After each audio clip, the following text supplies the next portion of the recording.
To unblock Brexit impasse, May to make offer on EU citizens.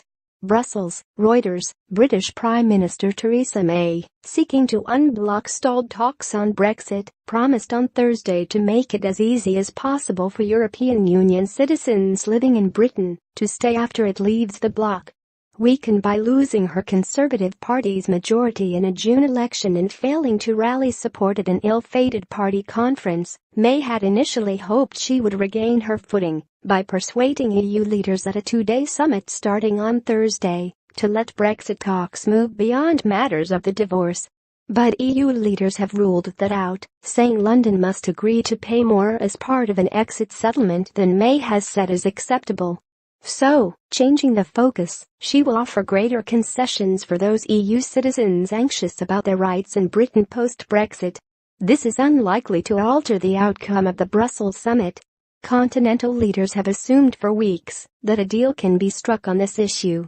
But it indicates British officials are pursuing a new course, adopting a softer approach to try to win over the bloc's negotiators, if not all its governments.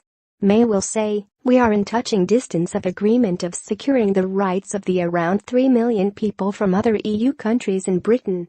I couldn't be clearer. EU citizens living lawfully in the UK today will be able to stay," she wrote on her Facebook page, adding she would set up a group of those affected and experts to make sure the process is smooth.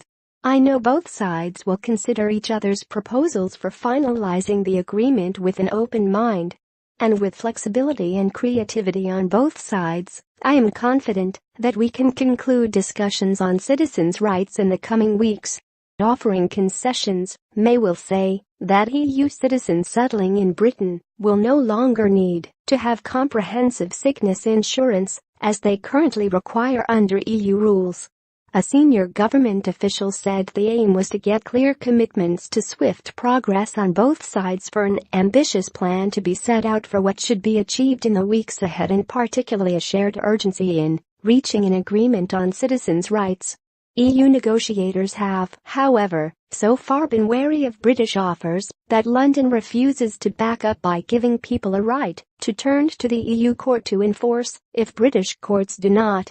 The offer is a change of tact by the British leader, who is under increasing pressure from Conservative Brexit campaigners to pull out of the talks which hit deadlock last week. EU leaders are expected to say at the summit that talks have not yet made sufficient progress for them to open the post-Brexit trade negotiations that May wants.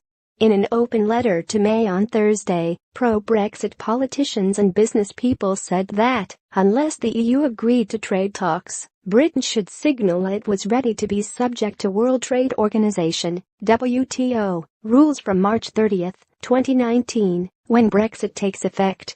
Meanwhile, the leader of Britain's main opposition Labour Party, Jeremy Corbyn, arrived in Brussels on Thursday to meet EU lawmakers to try to break the Brexit logjam created by what he called government bungling. The EU leaders are expected to make a gesture and to recognize concessions May offered in a speech in Italy last month by telling EU staff to prepare for talks on a transition period needed to ease uncertainty for business. "We have to work really hard between October and December to finalize this so-called first phase and to start negotiating on our future relationship with the UK," Donald Tusk, the chairman of EU leaders, said on Wednesday. Some EU officials said Britain could unlock the talks by putting a higher figure for the divorce bill on the desk of chief negotiator Michel Barnier, something May says she cannot do until she has an understanding of the shape of future ties. If May offers more than the around €20 billion she outlined in her Florence speech, she risks angering some in her party, which, according to two sources, is getting ready to line up a successor. A senior British government official said she would not change position on the financial settlement and instead would focus on the deal on EU citizen rights, an issue that the EU says must be resolved before the talks can move on. The official said the change of focus was not to try to save face at the summit, at which she will present her case over a dinner on Thursday.